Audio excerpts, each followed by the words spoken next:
এজন খুব সফল আছিল সেইজন এতিয়া আমাৰ মাজত নাই সেইজন জুবিন গাৰ্গ আছিল কাৰণ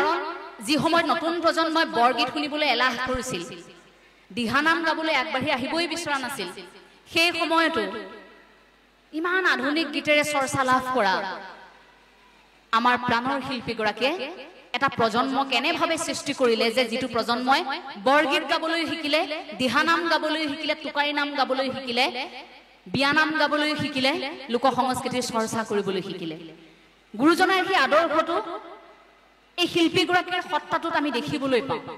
যেনেকৈ গুৰুজনাই জাতি ধৰ্ম বৰ্ণ ভাষা নিৰ্বিশেষে বৰ এখনৰ সপোন দেখিছিল সেই একেটা সপোন জুবিন গাৰ্গে দেখিছিল কাৰণ জুবিন গাৰ্গ নোহোৱা হোৱাৰ সেই খবৰটো পোৱাৰ লগে লগে আপোনালোকে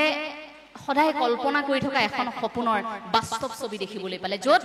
কোনো ধৰ্ম নাই য'ত কোনো জাতি নাই প্ৰত্যেকগৰাকী ঢপলিয়াই গৈছিল কিহৰ বাবে গৈছিল সেই সত্তাটোক অনুভৱ কৰিবৰ বাবে গৈছিল এজন খুব সফল আছিল সেইজনে